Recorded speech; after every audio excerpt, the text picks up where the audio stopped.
And we're back with another episode of the Lakers Fast Break podcast. It's an early afternoon one. It's Gerald Glassford coming right back at you here for the Lakers Fast Break, a pop culture cosmos where we cover the latest news and trends in pop culture each and every week, twice a week, wherever you get your podcasts. Also, as well, of course, Joe Soros here. Go ahead and check out what he's doing today at Symblaze, symblaze.com.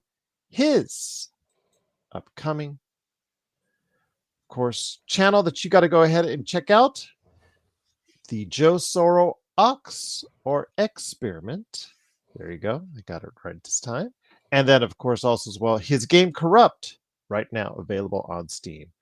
Good friends John Costa, Clutch Talk and Lakers Corner, the Lakerholics, all these great people, all these great places, all these great things, including Empire Jeff TV and Daniel Berry Sports Highlights. Yo, whoa! Go ahead and check out all these great people by going ahead and liking, subscribing, and of course, you got to go ahead and like and subscribe with us to get the latest notifications on when we go live on the air. We can do it at any time, like right now. But you got to be a member. You got to go ahead and be a subscriber. You got to like us. You got to go ahead and keep in tune with what's going on right here at the Lakers Fast Break. And don't forget to become a member today for just $2.99 a month, indeed. Well, the Lakers, after last night's very disappointing performance against the Chicago Bulls, now head out on the road for 4 games starting tomorrow in Orlando at 4 p.m. Pacific, 7 p.m. Eastern, or as Michael would say, Michael Heinrich of Lakerholics, 1 p.m. Hawaii time. So go ahead and check that out on playback.tv/Lakers Fast Break tomorrow.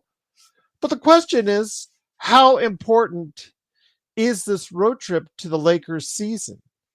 We'll discuss that and how the Lakers must go ahead and be successful on this road trip. And here today to discuss that is Joe Soro, Ox1947. Joe, good to have you here. I know we were talking about last night, 2-2, stuff like that. It has to be at least 3-1 to me. It has to be 3-1, more likely 4-0. The Lakers have pretty much backed themselves into a wall. You and I have made imperatively, how important getting the highest seed possible is. I don't think it has connected with everyone. That's the troubling part. People do not understand NBA history. And in not understanding NBA history, they don't realize how important getting that higher seed truly is, Joe. It could be that there's always the stubborn that think that, oh, well, it'll happen this time.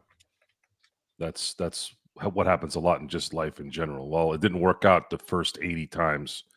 It'll work out this time. Or there might be that one anomaly where you're like, see, it happened then. I always use the lottery as an example. When you see someone that made it, quote unquote, made it easy, overnight successes, all those things. You hear about the overnight successes more than you hear about the, man, this guy grind or this lady grind for 20, 25 years and finally got to where they want to. Most of the people out there do that. It's only a very few, like a lottery winner, that will win overnight. And I'm not going to hang my hat on the Lakers making it as a 6-7 seed because they feel like they can coast because they, quote unquote, need rest, especially when you need rest for a bunch of 25-year-olds and 6-year-olds, 24-6. I mean, these guys are not only in their prime, they're in their life prime, basketball prime, everything prime. What exactly am I missing here? What rest do you need when you're not injured? They all play hurt. Every single athlete in sports plays hurt. Freddie Freeman played with a busted ankle and a broken rib, and he was still able to hit home runs. What exactly is it that you're resting up for to be 100%? There's no such thing as getting 100% this late in the season. What it does is it continues to add to the mental weakness of just everything in general. And the results of those mental weaknesses is what you saw last night. And of course, I don't know if you can really judge the Milwaukee game more than just the fact that there wasn't enough talent on there.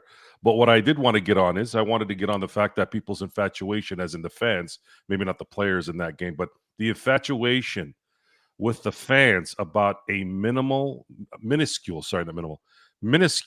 thing that happened in that game that people are paying attention to. Trying to say, oh, well, so and so is better than you thought he was. I don't give a shit about that. This is about winning championships. It's about competing, at least, for championships, while you guys are out there trying to dingle your balls on some fucking fantasy about some player. Who gives a shit? It doesn't matter. It doesn't matter. We're here to watch. I'm here to watch the Lakers win. I'm not here about your fantasy player being better or worse than what you want him to be. I think that's where things get lost. And then it gets, for those who don't get it, they'll get defensive, they'll get upset, they'll start throwing things at whatever. Yeah, I mean, I guess that's kind of fun to do if you want to just kind of mess with people, or maybe, just kind of keep things entertaining. But now that it's a Sunday, we've gotten past this last couple games. Now it's time to sit down and really let everyone understand that what you got to really understand what you're really here for.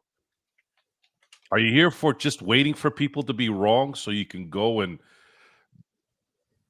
write about it or talk about it? Or are you here to watch the Lakers win?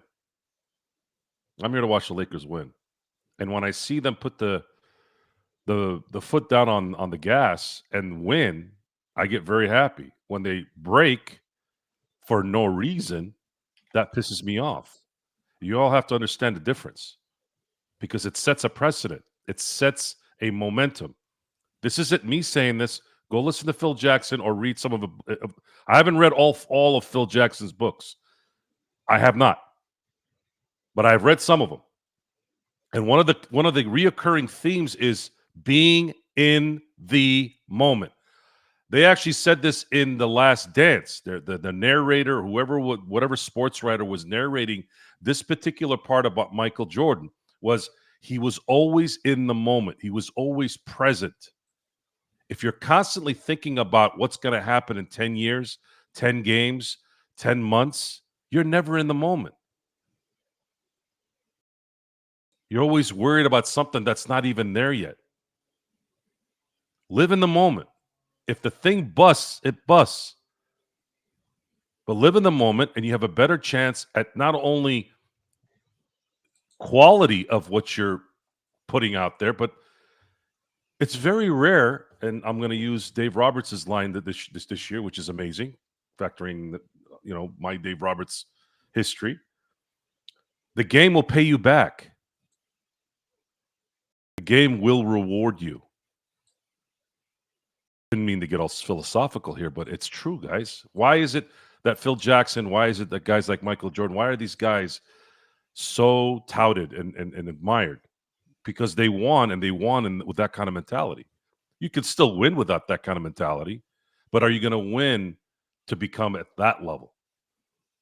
That's the question I ask myself. So with that, and again, it's the Lakers Fast Break. Happy Lakers weekend, everyone. It's Gerald Glassford along with Joe Soro. Please go ahead and make sure you're checking in with us tomorrow for Lakers and Orlando. Remember, it's an early start time for people out there on the West Coast, 4 p.m. Pacific, 7 p.m. Eastern. And then afterwards, it is the post game right here at the Lakers Fast Break. Joe, I really have been going back and forth on this. I really think they need to go 4-0. I just am more I think about it, they do need to go 4-0. It is imperative what they need to make up for these past two games that they've basically punted. One that they, whether they couldn't help it or they couldn't, or they could, whatever, in regards to what happened yesterday in against Chicago.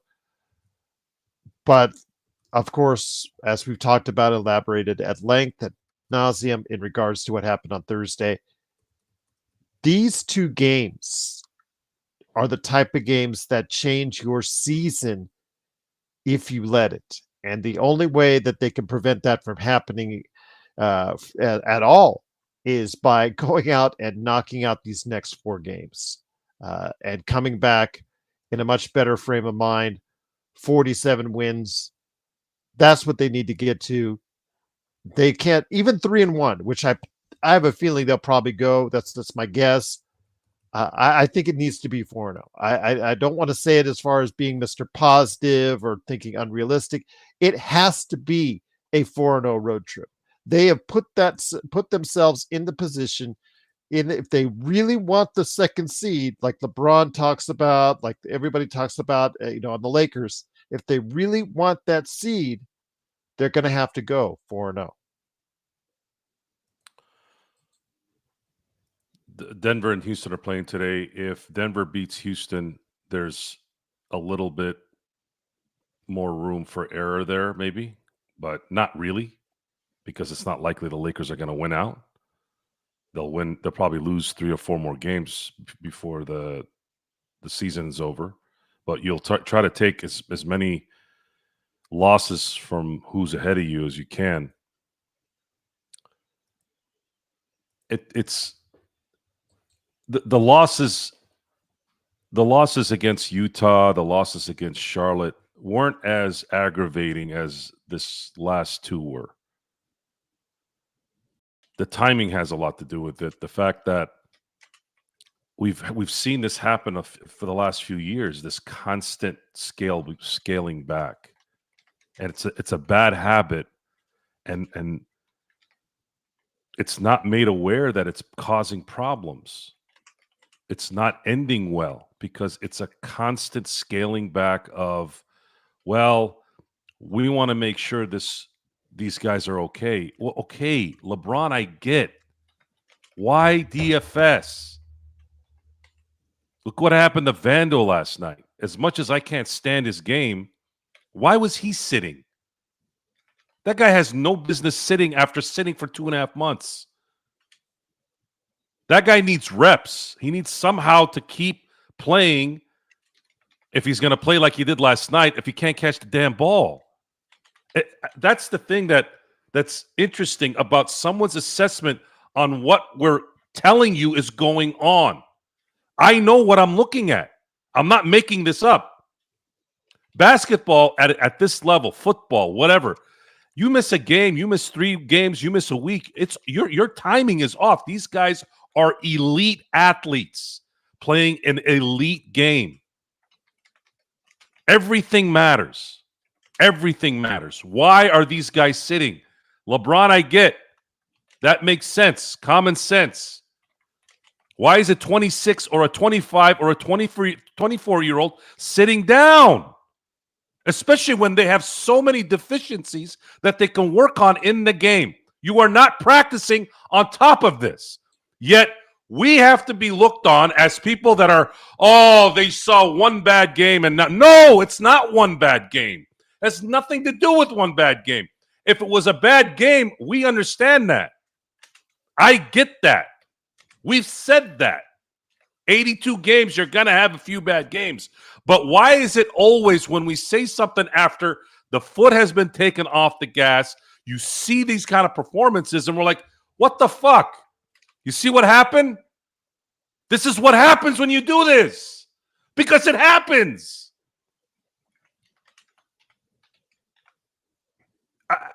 You're not the three-peat Lakers.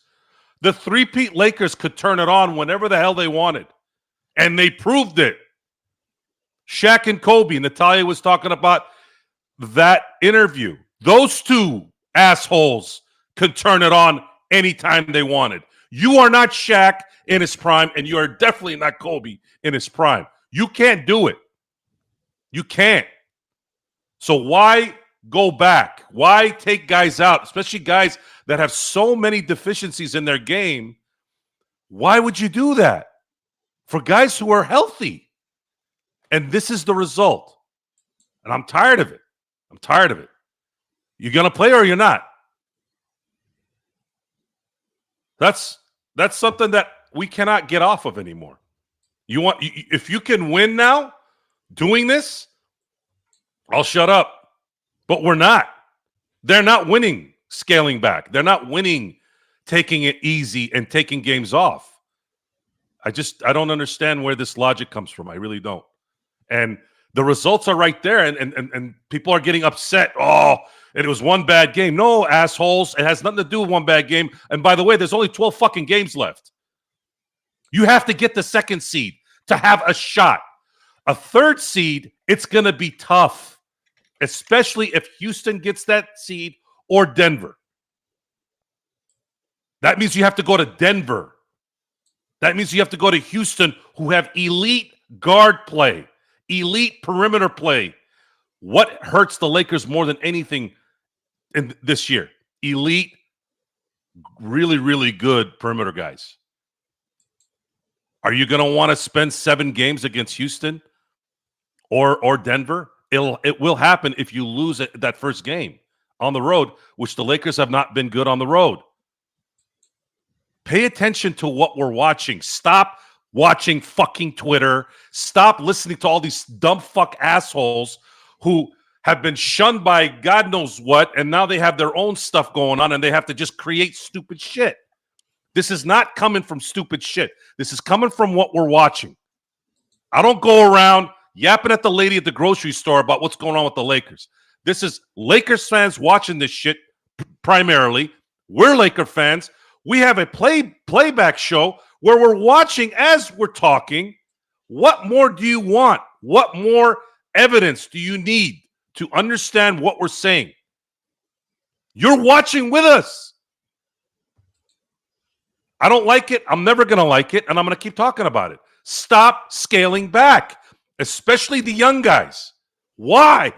You don't need to. Let them play through some pain. Let them play uncomfortable a little bit instead of babying these assholes. How much more babying seriously, how much more babying, really? How much? To the point where your commissioner is yapping about 10-minute quarters. Seriously? 8 more minutes are going to kill you? Back-to-backs? Oh, well, Joe, they played 6 out of 8. Oh, it's been unprecedented since they have done that. Well, what about all the times when they've been off for 4 days, 5 days? Does that not count? How about this? You want to sit LeBron down? Okay, I'll give you that one. I'll give you that one. If you want to sit down Durant, I'll give you that one. Common sense. Why are you sitting a 24-year-old? You don't think they play 6 games out of 8 in AAU ball? I think they play like 10 games in a week sometimes, don't they? What is it? Where you guys pull these excuses and excuse after excuse after excuse? All I hear all day from everyone and everywhere. Fucking excuses. That's all I hear. And then the results prove that your excuses mean shit. It means shit. It means nothing in the end because the results is all that matters. And I get made fun of for that word. I get made fun of for saying that, but it's true. No one gives a shit about how you do it. Just do the fucking thing. Just do it. And as a Laker fan, watching these guys getting paid the way they're getting paid, catered like fucking babies, and still they baby them? No, I'm not going to do that. I'm not going to give these guys any credit for being soft. I don't give a shit if it's 2028, 2025, 4,000. It doesn't matter.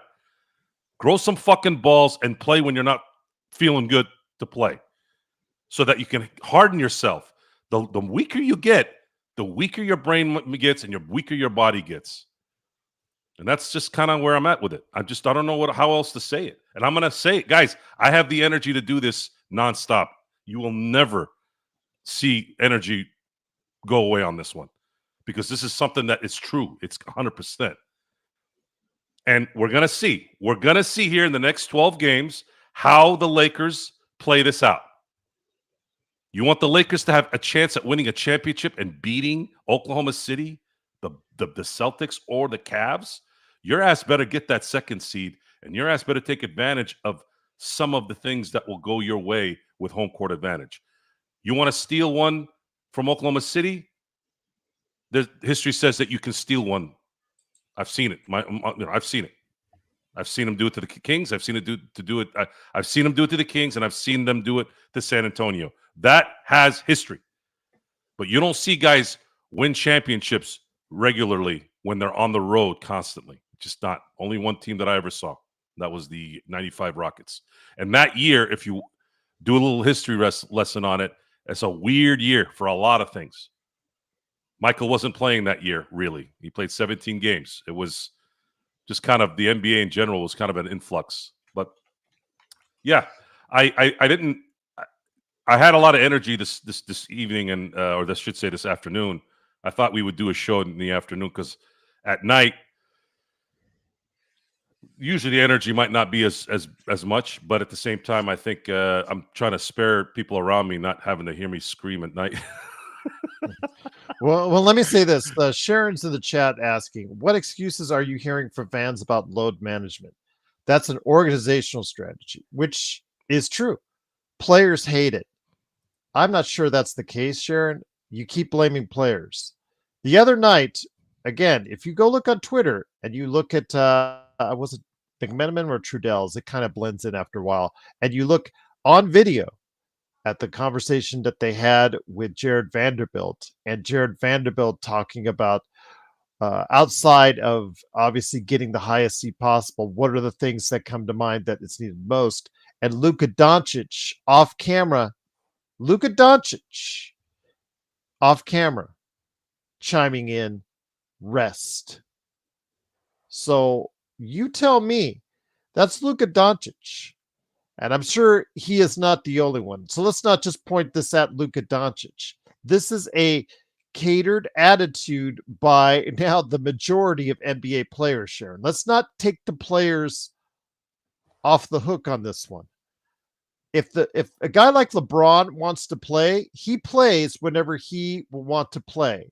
Luka Doncic, same thing. If these guys said, you know what, I really don't want to sit out this game on Thursday against the Bucks. They don't have Damian Lillard. I think we've got a good chance to win this game.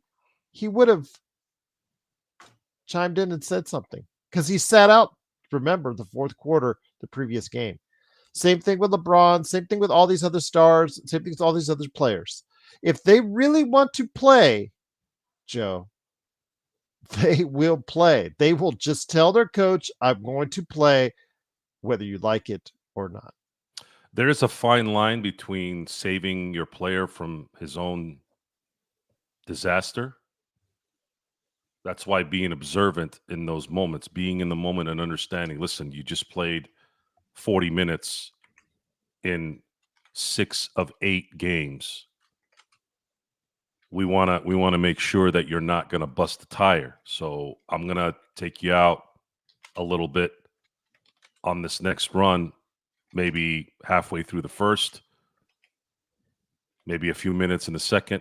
You'll start the second half. I'll take you out again at the 6-minute mark, and then hopefully we don't need you in the fourth quarter as much, but we'll still, monitor your minutes. If that's for someone who's been, I'll use an example of Kobe Bryant when he was going on that run before he blew out his Achilles. No one was going to tell Kobe Bryant to get out of the game. Mike D'Antoni, Jeannie Buss, Dr. Buss from his grave, no one was going to tell Kobe, not even God was going to tell Kobe to get out. In those moments, you admire it, but there is a limit too. In that case, Kobe needed to maybe be told, listen, I understand what you're trying to do here, but we can't do this. So I'm trying to put some understanding in this as well. My issue is not doing what you're supposed to because something might happen when you have no basis of it happening. Like, why would DFS all of a sudden get injured for 3 or 4 weeks because you're playing him? Those are the type of things that I don't like. And Vanderbilt is the topic of discussion this last day. We're getting hammered by my boy Jeff about this a little bit. Not so much, but I'm How? getting He stinks, man. well. No. He is, I'm telling you right now, there are Vanderbilt fans out there that think this guy is because of the record that the Lakers have since he's been back. I don't give a shit what his record is. That guy's horrible. Okay, and he's been horrible. Tim Connolly can attest to that. He's traded him twice in his Joe, GM careers. he plays less than half the game. It's a discussion that I think we can talk about here in detail a little bit more. I am not a Vanderbilt basketball skill set fan. I do not like basketball players who can't catch the ball. If there's a history you need to go at, all you got to do is talk to my friends when Kwame Brown and Samaki Walker were playing for the Lakers. There were times where I wanted to rip the door out of my house. I was so angry. It's aggravating. You guys have hands like goddamn catcher mitts, gloves, and yet you can't catch the fucking ball when it comes to you. Why? That means your head is up your ass. If you can't catch the ball, what are you good for in basketball then? We're not playing soccer. So what is it? What the fuck is wrong with you? Why can't you catch the ball? And it's over and over. Oh, and then we go take a couple games off because of whatever. Dude, you should never take a day off. Vanderbilt should have been in that Milwaukee game at the very least trying to hone in on his deficiencies. But people don't do that. Not everybody does that. But okay, Joe, you have Jamie and you have Empire Jeff constantly trying to defend Vando to us. And it's like, because for you it's Empire Jeff, for me it's Jamie Sweet, and I'm going, do you not watch the games? There are two sides to the ball. I understand not everybody can be great on both sides of the ball. That's fine, but to be so inept after so many years in basketball, this is in the NBA. This is what is seventh season in the NBA. Really, at some point, you just cannot be trusted enough to get the ball in the middle of the key and make a good decision with it. Or when you try to take the ball and put it on the floor, I mean, Cam Reddish almost looks like Michael Jordan, the greatest of all time, compared to him. And we all talked about for 2 years now how bad he looks going to the basket. It's insanely frustrating to see JJ continually make the decision, okay, in the offense, you're going to go ahead and utilize Vando as a secondary playmaker. That's ridiculous, Joe. If you love his defense so much, if you love what he does on the defensive side, creating energy, he's a decent rebounder, really energetic out there.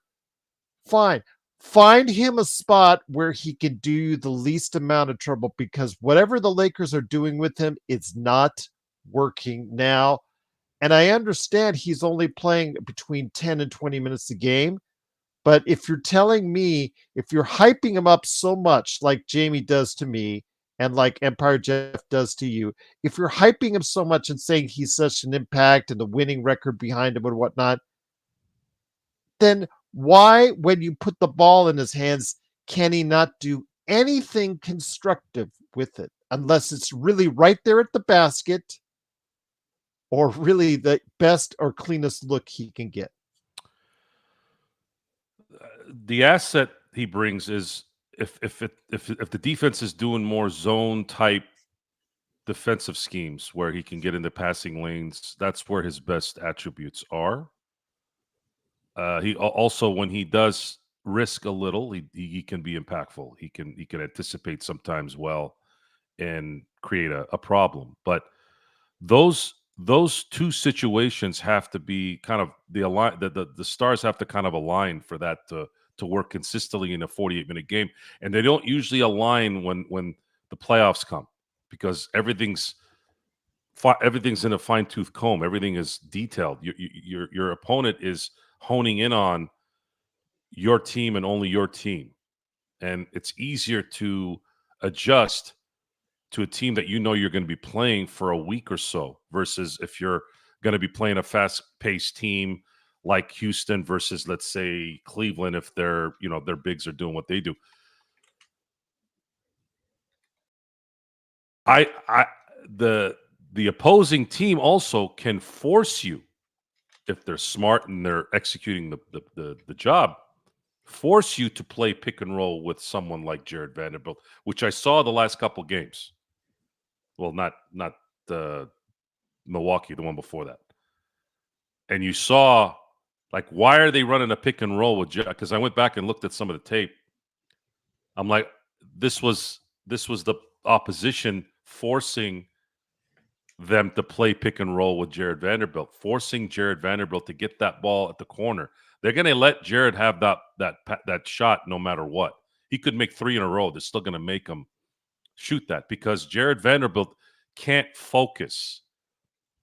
He cannot focus consistently. He's too erratic mentally.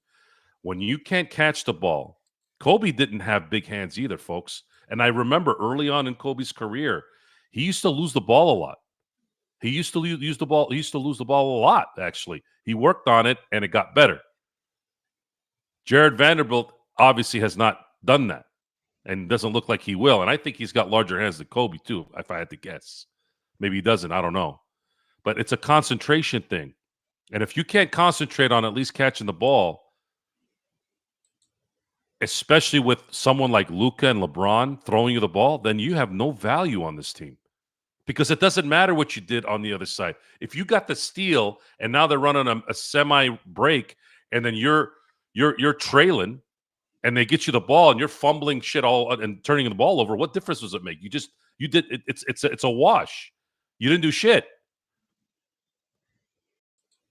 You didn't create anything. You created we wasted our time with that nice play by screwing it up with a bad play.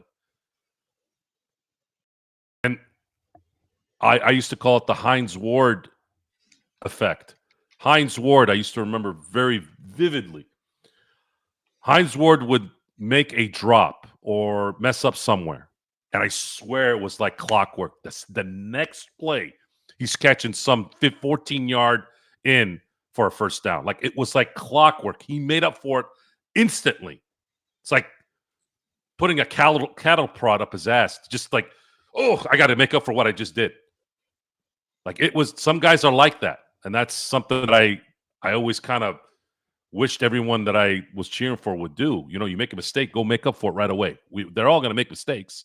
But it was always nice to see that Hines Ward would always kind of just immediately come back and make up for whatever wrong he did. The playing time thing where it's not the players, it's the coaches. I don't buy that at all. This is just in general. The players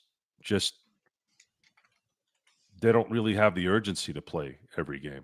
They've been conditioned to not. You've seen why wouldn't they play hard in All-Star game, Gerald? What's the problem with that? Aren't you showcasing your league? Do any of them have any pride in showing? Do they care, though? No, they don't care. Of course they don't care. And then they'll use the excuse, well, no one cares, and it just keeps building and building and building and building, and it sets a precedent. It sets a precedent, and it gets worse and worse. And the fans do it, add to it, because they're stupid idiots that don't value anything other than, well, did I get paid? How about having some pride a little bit sometimes instead of always worrying about fucking money? They're getting paid $50 million. How about having some pride and showing, this is what our league is about. We're going to play hard. We're going to show ourselves and how good we are. They used to do that before. Why did it change? They were getting paid less money back then too. So what is this? No pride in anything and no feeling of just overall happiness. Hey, look at our life. Look at the fortune that we have. No, it's always I want to do what I want to do. We don't really need to do this. Well, this is the residual effect of that. Trash. Fucking pussy ass bitches that can't fucking play the game that they're fucking signed up to play for at 25 years old. What the fuck are you doing here then? You're just here to collect a check? Well, I guess the easy way to go would be to leave and stop watching. But I don't know. For me, that's a pussy way to go out too. So I'm going to be here all up in your shit. That's how I get back at you for that. That includes the soft ass fans too. That's how I get back at you all. Yeah. Whether that hits a nerve or not, I don't know. I don't think I have that reach yet. Maybe one day I'll be lucky. I don't know.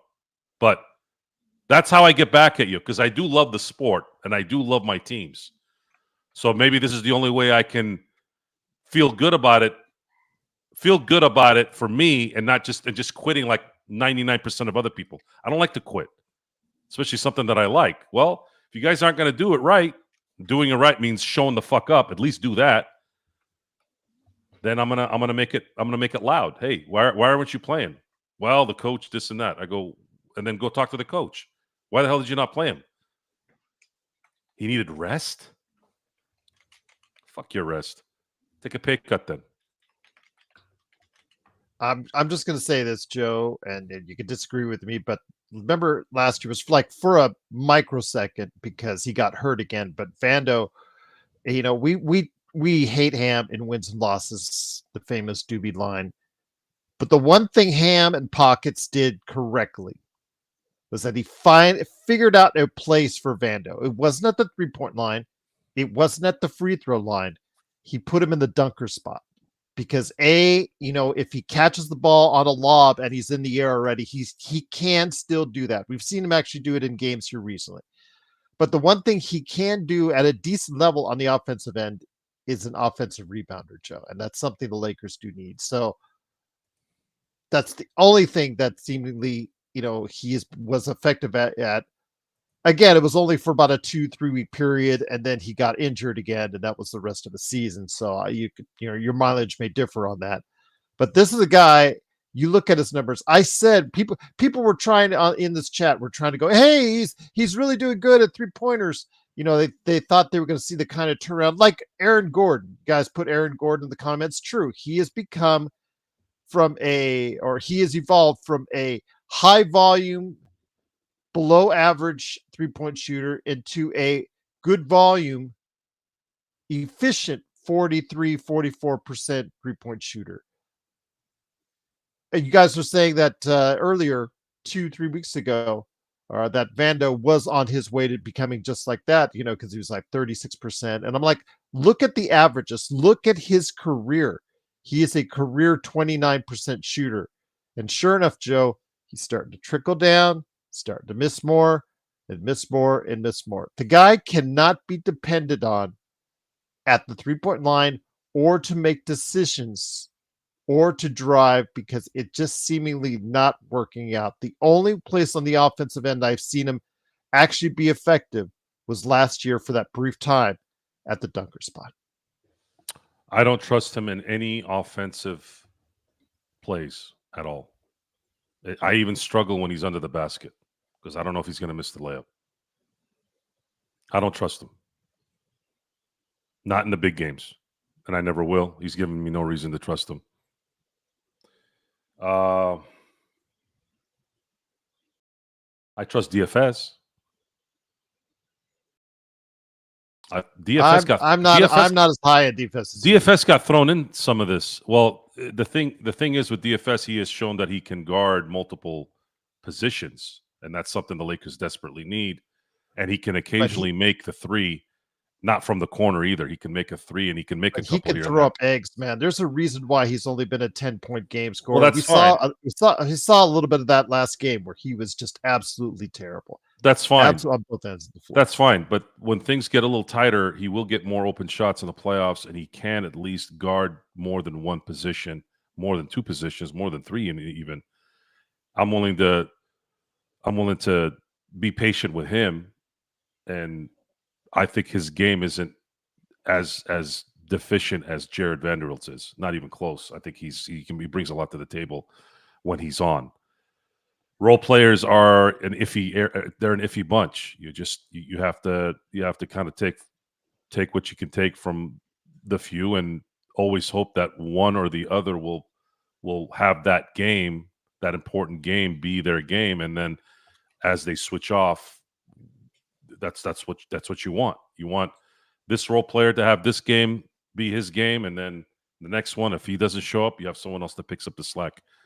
Just it's a lot like the baseball run this last year, where one series you had Teoscar Hernandez being the guy. The next one was Edmund. The next guy you had Muncy getting to the plate 12 times in a row. The stars are going to do what stars do. They're not going to necessarily go anywhere, at least in basketball. But the role players will play they always play a defining role in that if you can get one of them to play out of their heads, play out of their minds a little bit here and there, you can go a long way. But you have to be smart, man. You have to be smart. You have to be smart, and if you can't do the basics, I have no sympathy for you. If you miss shots, you have a series where you're missing shots, you're going to get dogged on, but it's not going to be you missed a layup or the ball went right to your hands and you consistently over and over and over again keep fumbling the fucking ball. That shit's worse than missing open shots in my book. Because those are fundamental things that you're supposed to do. You're in the freaking NBA. How are you not be able to catch a basketball? How are you not able to make a layup when you're 6'8"? That just doesn't go well with me. Are you scared? Are you mentally weak? You have no business in the game then. I'm sorry. I don't care that I've never played in the NBA. What difference does that make? What am I going to go have surgery with a doctor because I'm not a doctor? I can't tell that this doctor sucks because he screwed up something? What? Oh, you've never been a doctor. You don't know how it is. I don't give a fuck. You went to school. You're supposed to do this. It's not my business to know. It's your business to know this. If a nutritionist gives me a diet and it sucks, what? You're not a nutritionist. You know what you're talking about. I'm like, bitch, I didn't fucking lose weight. That's your job. I said I needed to lose weight and I didn't. Now I got to be a nutritionist to have credibility in that argument? No. It's about results. This guy is an NBA player. He was drafted. He's on a roster. He's been paid. It's our job as the observer to say, this guy sucks at his job when he sucks. And we tell them they're amazing when they're amazing too. It goes both ways, man. Stop getting defensive and going, oh, well, you shouldn't say that because of this and this and that have nothing to do with the game. If you want to come back at me and say, Jarred Vanderbilt is better than you think because he does this on the court, I'd say, all right, I'll buy that a little bit. But if you come back with some bullshit, oh, you don't know anything about NBA basketball. You've never even dribbled in the NBA. Fuck you, okay?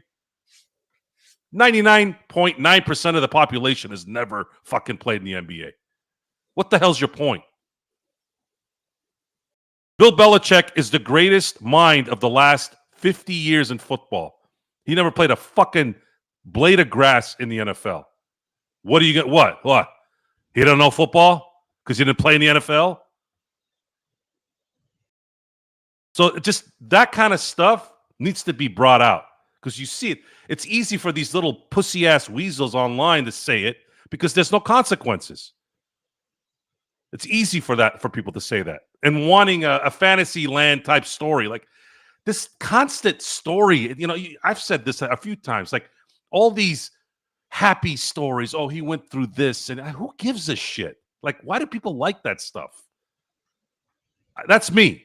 Like, what is it with oh, I just want the fairy tale. Dude, if I want fairy tale, I'm going to go watch Disney, okay? I want to watch sports. I don't want to know about these guys' personal lives. I don't. I'm sorry, I don't. I don't want to know about their personal life. I just want to watch sports. I just want to watch the game. I don't need to know that Bronny is getting better because his dad's proud of him and his dad's jumping in the air. Matter of fact, his other son was winning a championship. And then, by the way, I'm not looking for this, guys. It's getting thrown at me. I'm minding my own business when this shit comes to me. Some asshole sends a video of LeBron celebrating his son, the other one, winning or made a basket or whatever the hell it was, and like, oh, look, LeBron is jumping in the air. Doesn't he have a groin injury? Fifth story building, gone.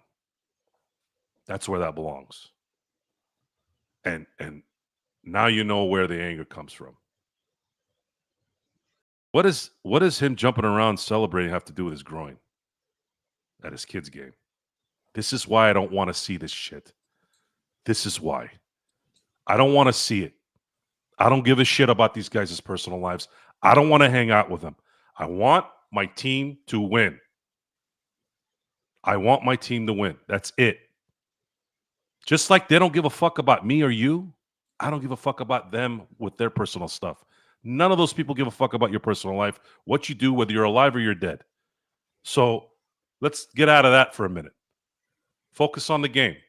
Focus on the wins and the losses and that stuff. That's what I do. So if you're going to get paid all this money and you're not doing your job, your basic jobs, we're going to say something about it because we spend a lot of time doing this. That's it. That's all it is. There's no agenda.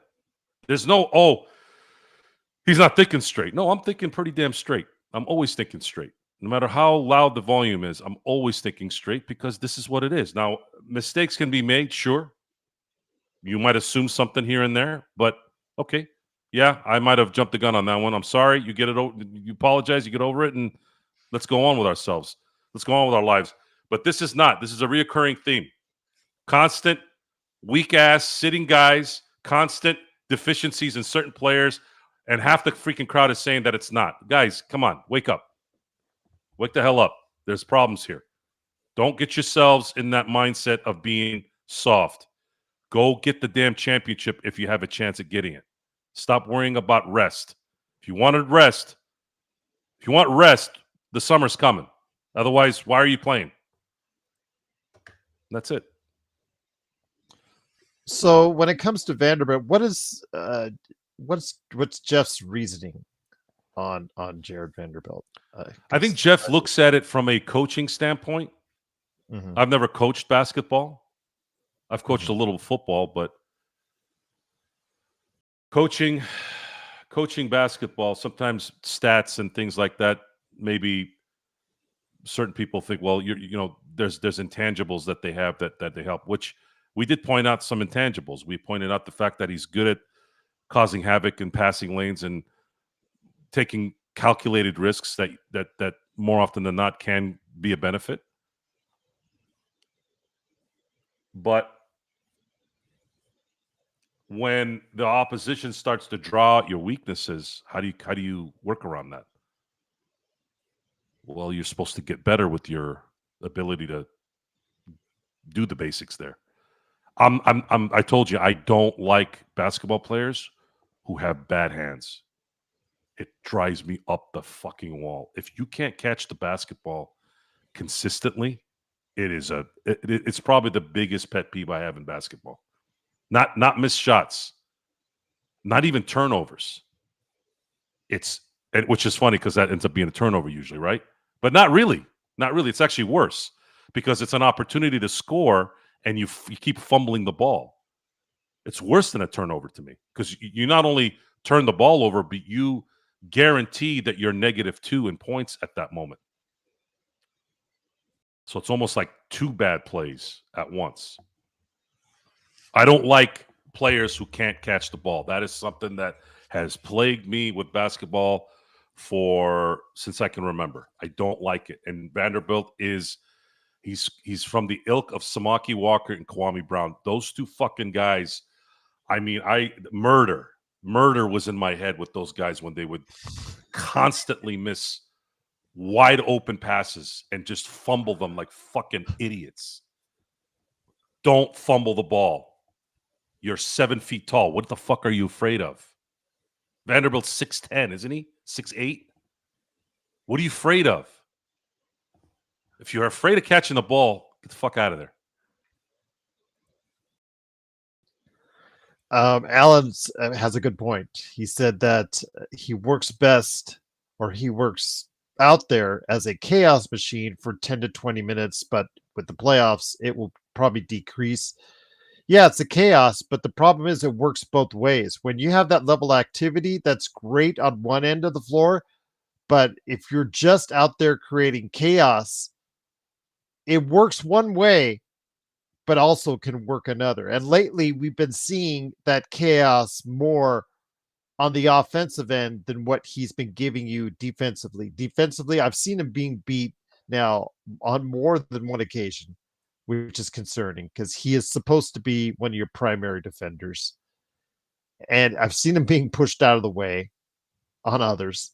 And then on the offensive end, we've talked about that already. So yeah, it's concerning because if he does not give you a top level of defense, really it becomes more of an issue of having him out there. And the fact is you're still on the hook with him for 3 more years. That could be the frustration too. Why would you pay someone with so many fundamental deficiencies an extension that long? You didn't need to. When he I'm was not. already hurt with foot I'm not gonna. injuries. Yeah, and I'm not gonna get into this. I'm not gonna get into this. I think we've. This is definitely something I'm not gonna get in right now. I'm not gonna go into management and bad decisions. We've done enough of that for the last 10 months, and Okay. the Luka deal covered a lot of that. And Okay. look, if you're gonna be real, you got to be real the whole way. You can't sit there and just conveniently pick what you want to be all in, and then when it's something that you don't, you start running on that. No. Oh, but this took place before This Luka. there's a the Lakers were on empty, and then all of a sudden they put some jet fuel in there, and that jet fuel is going to be there for a while. Getting Luka Doncic covered a lot of things, even the bad things that they did, and I can't deny it. I cannot deny it because when you talk about the future, those are the things that I believe you can think about in terms of future. They guaranteed themselves, barring any injury, which is a staple, right? That's the only thing that can stop this, and no one knows and no one can understand, right? It has to happen for us to know. But if there's no injuries to Luka Doncic in the next decade, you are looking at the Lakers' move there, allowing the Lakers to be a competitive basketball team in the NBA.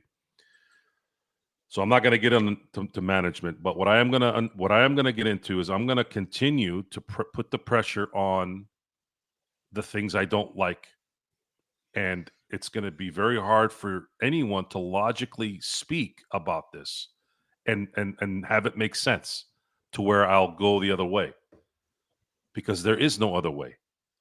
How are you going to convince us that not playing when you're not hurt, not injured, is the right call for a 25-year-old?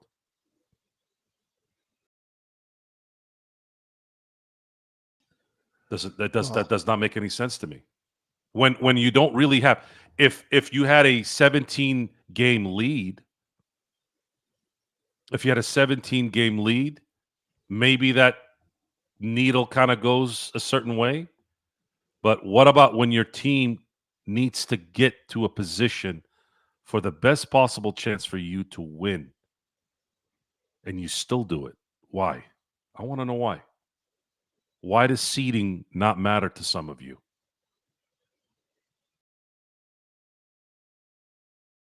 I want to know. When was the last time the Lakers won a championship when they didn't have home court in the first round?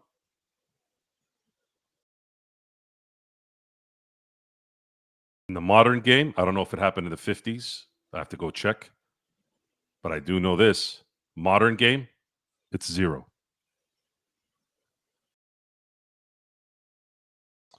They got close in 03.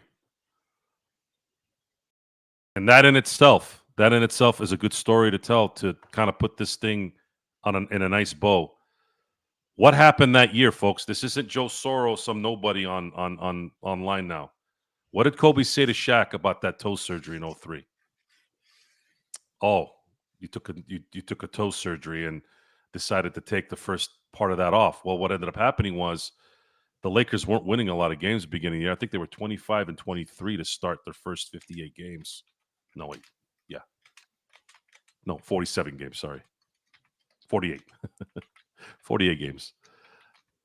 And they had to battle to get to 50 wins. And then they got the 5th seed. They were grinding, and then they met the San Antonio Spurs on the road in that second round, and they ended up getting waxed in 6. Matter of fact, Tim Duncan's greatest game I ever saw him play was that game 6 in LA. He absolutely fried Shaq. That I remember that entire game. He was destroying everything and everyone in LA. But Joe, Mar is saying as long as the Lakers finish top 4, they're fine. They're fine. Okay. Yeah. Sure. Okay, they're fine. Good. Well, they'll be fine. Yeah. What did the stats say, John? Stat says there's only been 1 4 seed, and that was a year where there was only 4 teams in the NBA to win a championship. There's only been, I think, three seeds to win a championship, and then everybody else has been 1 and 2s except for 1 year, and that was the '95 Rockets. Won it as a 6 seed. That's it. Was it so? What was the Houston Rockets? Houston Rockets in '95 was a 6 seed. Mm-hmm. No 5th seed, no 7th seed, no 8th seed, no playing team has ever won a championship. And even the 4 seed, has only won 1. 4 seed in a league that only had 4 playoff teams, the '69 Celtics. And there's a lot of drama in that series too. If some of you want to learn a little bit about Wilt Chamberlain, because I was talking to John last night. I mean, again, John, God bless him, he's a good guy, but he was absolutely delusional last night. Kept just yapping about how he won the argument when he didn't. A lot of talk about Wilt Chamberlain and Michael Jordan too in the past, and Wilt Chamberlain being the alpha always was like, well, he always talked like a big man, right? He always talked about being the main guy, and I'm sitting there going, didn't you go 2 and 4 in the finals? In a league where there was only 7 to 9 teams. Like, well, I know you're the baddest individual basketball player on the planet, but you kind of came up short a few times, and the worst one was in '69. He hurt himself in that game 7 in LA, the game that they were supposed to win, and ended up getting into a little tiff with his coach. Coach wouldn't put him back in. Lakers ended up losing that game. A lot more to that story. I'm not gonna. Maybe we'll do it on a History 101 show one day. But how you handle your business says a lot. It's not always just the talent. It's what's up your neck here sometimes. What happens here matters. And when we talk about Jarred Vanderbilt, he's capable of catching that ball physically, but his mental is not there. And if your mental is not there, you might as well not have any hands. This thing needs to communicate with your hands. And if you can't do the basics, then you're not going to be able to do the next level stuff. And that's a fact. We'll talk about facts. That's a fact. So before we head on out, my friend, I want to set up the road trip. It is, of course, the Lakers Fast Break. Lakers Weekend, everyone. It's Joe Soro along with me, Gerald Glassford. Thanks again for watching us. Please like and subscribe to go ahead and get the latest notifications on when we go live with the latest Lakers Fast Break podcast. So you see the Lakers status report, which was just put out there. LeBron James is probable for tomorrow. Rui is questionable because he, as I indicated yesterday, Joe, he says his knee is around 70 to 80% and probably not going to be fully right until after the season or when he can get an extended period of, dare I say it, rest. So you see it right there. They start their road trip in Orlando. Again, a very defensive-minded team. A lot of length, size, and finally starting to right their way after struggling for most of the past couple months. And then we head into Orlando. And then I think also as well, we're heading after that back in Chicago to hopefully get some taste of revenge. And then Memphis. So what do you think the key is There is one back-to-back, the Indiana-Chicago deal, which concerns me greatly on who they will sit out then. But let's say that everybody is healthy going through. Any concerns that the Lakers can't do as far as what you need them to do on this road trip? I don't know what was going on last night. Anybody find out? Why couldn't they play defense last night? Anybody find out? Because I watched Sportsnet for a minute, and all I kept hearing was more and more just regurgitated trash from those guys on the show. LeBron apologizing, say we should all as a team apologize to Luca. Yeah, that's. What is that going to do? I didn't hear JJ very much. That's all. That's the one thing I wanted to hear. Did he go through his soliloquies that JJ always does, usually after a loss, about how we need to understand our lives? Sometimes the answer should be basic, and it should be quick and easy. We played like shit tonight because no one wanted to play defense. We thought we could come in here and beat these guys because they're the Bulls and they suck. Mr. I'm all about telling you what's up. Oh, but that'll probably hurt the feelings of the players, right? You don't want to do that. It's probably why I'm not an NBA coach. It's probably why Bill Laimbeer only coached the women in the WNBA. Is he still front office here in Vegas? I don't think he is. Bill Laimbeer, as much of a dickhead as he is, there was a few things that I've heard about him where I was like, yeah, I can relate to that. Let me see.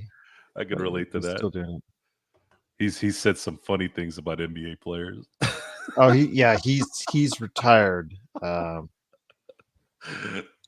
He's. And this is not. Hey, you know what's funny about that is this is not this like it's not about today. He's been saying this shit since the 90s. It's a piece of work. He has said it since the 90s. The stuff he has said about NBA players and how you think I'm bad? You think I'm bad with this soft pussy ass freaking culture? Dude, this guy was saying this shit in the 90s. So yeah, it's I don't know. I just think it's funny that I was thinking about some of the things that I've heard. It's probably why Phil Jackson always had like a wisecrack about certain things, because I think he even knew how soft players could be. But it makes for good TV, I guess. We'll never know, right? I'm never going to play in the NBA. But I'm not trying to front here either, guys. NBA players have always been in control. It's just they've gotten more control now. They've always been the divas. They've always been the coach killers. AI and Larry Brown. I mean, that's the most famous one from our last 30 years. AI could not deal with Larry Brown's authoritative rule. And Larry Brown gets irritating. He's a lot like Rick Carlisle. He wears on you. That's why he always had to move around. After a while, people just got tired of him. And I can actually see that too. I'm not trying to be all coach and ownership favorite. I'm not. I'm pretty confident saying that there is a moment where it's too much. My kids, I always use this example with my kids, and in the way I was brought up. My parents disciplined us, but we also got to a point where they didn't discipline us for no reason. At some point, there's a level you reach where the constant disciplining, it's like, all right, dude, all right, I get it.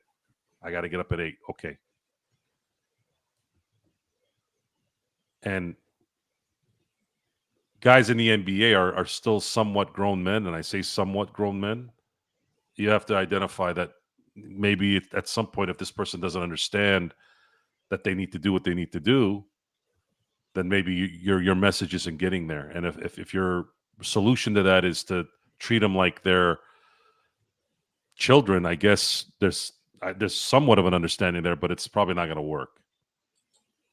But I don't know if I want to get into that.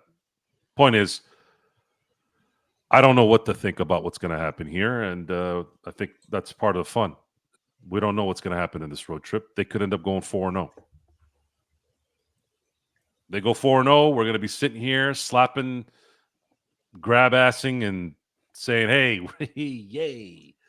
Are we going to get the second seed? Yes. And then they'll come Even back. if they get to, even if they get to 4-0, Joe, they probably won't be second seed because right now Houston's at 46 wins. So I'm assuming they'll at least win one or two of those games during that time. So they probably wouldn't even be second seed if that's the case. Well, the good thing is, let's say if Denver can beat Houston today, then they're one game back again, and the Lakers have 2 home games against Houston.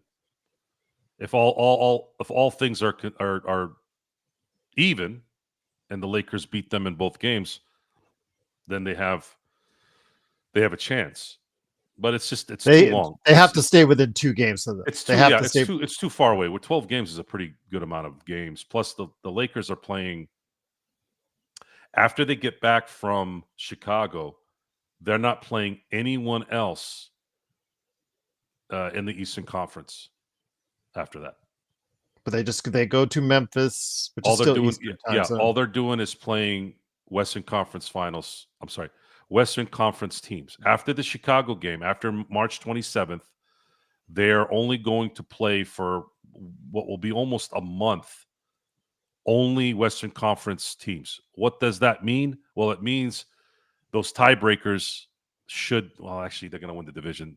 They could win the division, so that wouldn't matter. But they're going to have to. Important. They're going to have to make sure that they win those games because it might matter. It might matter. Mar says, I'm not opposed to tanking to get the right matchup for the first round. The right matchup right now is getting the 2 seed. It doesn't matter who they play, the Clippers, the Warriors, or the Timberwolves. You got to get that second seed. Sorry. That's your best chance. If you want, even if Denver drops to 7, that's fine. You start in LA against Denver, especially with the Denver kind of coming down here. I'm not afraid of Denver at home. I'm not afraid of Denver at home at this point. But I don't think it's going to play out like that. I think Denver's going to end up at worst 6 or 5 at worst, but they could get a 4 or 3 as well. Houston, maybe stay the hot as long as they are. I don't know. You never know. We have 12 games left. We have to wait.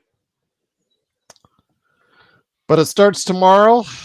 The drive towards the end of the season as the Lakers head out on the road trip. They start off with the game in Orlando. It's 4 p.m. Pacific, 7 p.m. Eastern. We'll have it up for you on playback.tv. So that's Lakers Fast Break as far as live scoreboard and chat, which is a very good chat last night if you got a chance to hear it.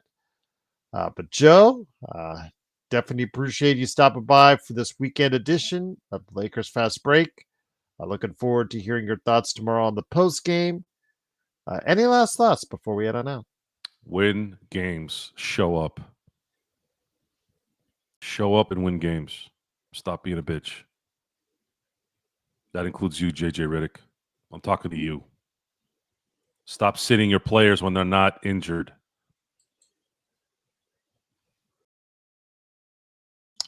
Comes back. I would love to fight JJ Redick. Not in a malicious way. Let's just fight for like 5 minutes. I want to see how feisty he'd be. Hockey fight? Yeah. Hockey fight. Just to see how, like, if I slapped him a couple times really good, how is he going to react? Is he going to be like,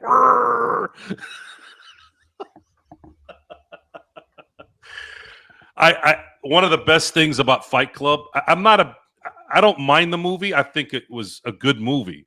I don't climax over it as much as a lot of people do. But I do like that line when they're asked, like, who would you fight, like in history, like Abraham Lincoln, like, I don't know why that clicked to me. Like, yeah, there's guys sometimes you look, you meet or you see, and you're like, I wonder how this guy would be in a fight. And I don't like to fight. I don't like to go fight. It's not my thing. But for some reason, there's a few out there that will present themselves. I'm like, I bet you this guy would scrap. I just want to see how that person scraps just because you can. It'd be funny. It'd be funny how it happened. So yeah, Sharon, Jake. Sharon thinks you would get your ass beat. Oh, really? It's a good team. Oh, it's funny. Sharon, Joe's a big guy. I'll just say that. Yeah, it would be I- fun. It would. He'd have to probably crack me like in the sweet spot, probably, or here, right? And anyone can go down. I've seen guys go down there when they hit the Yeah, it sweet doesn't matter spot. how big you are. How's your Yeah. chin? So what you got to do is that's why they got it. That's why they tell you you got to have your fists up, man. That's what you guard for, right? Yep. When you're guarding those two spots. It's You can't the work sweet out your head. science. The sweet science is the sweet science for a reason. It's to protect.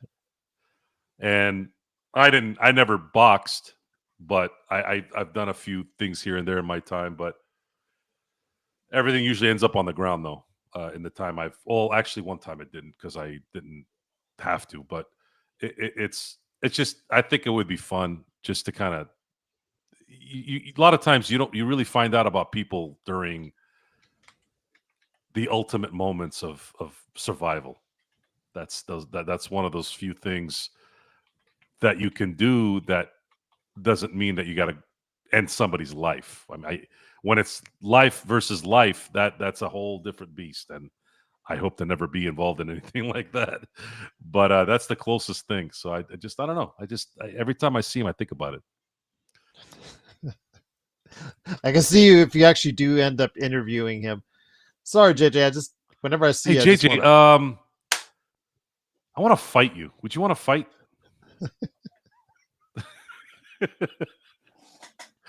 I bet you'd get a kick out of it. I think he would get a kick out of it.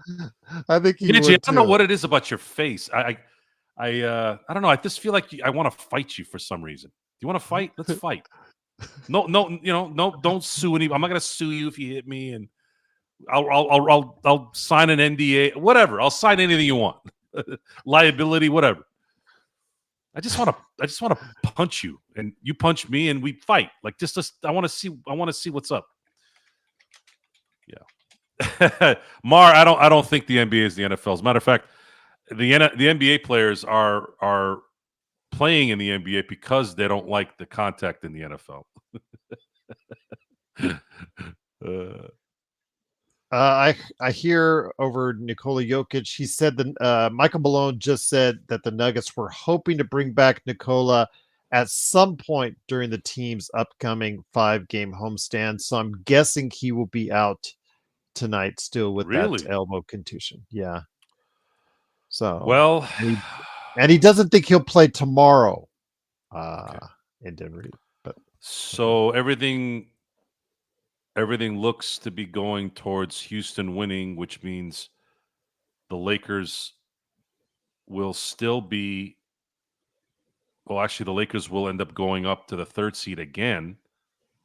Should Denver lose tonight?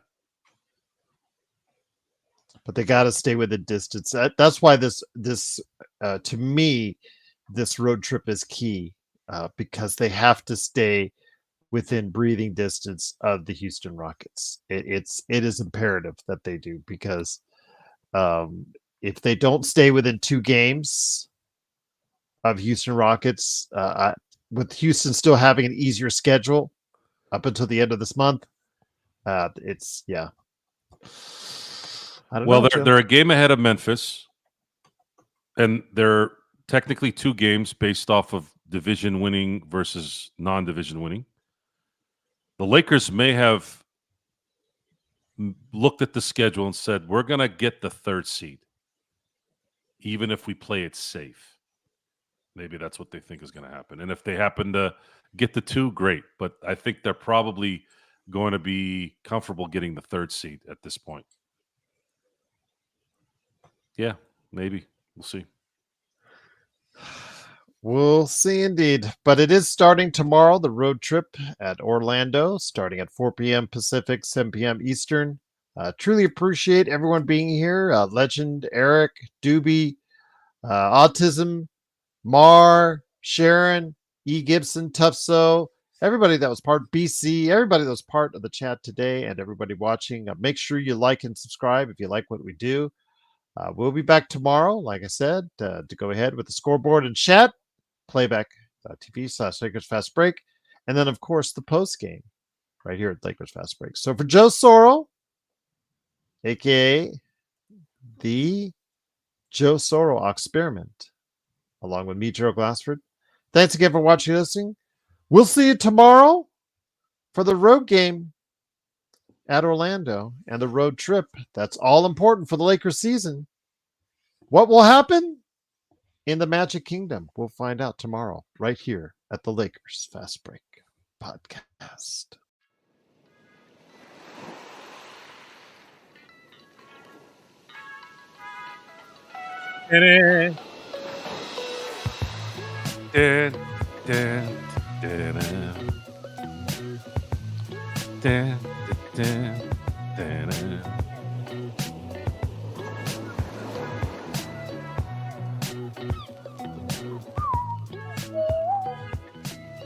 So relaxing.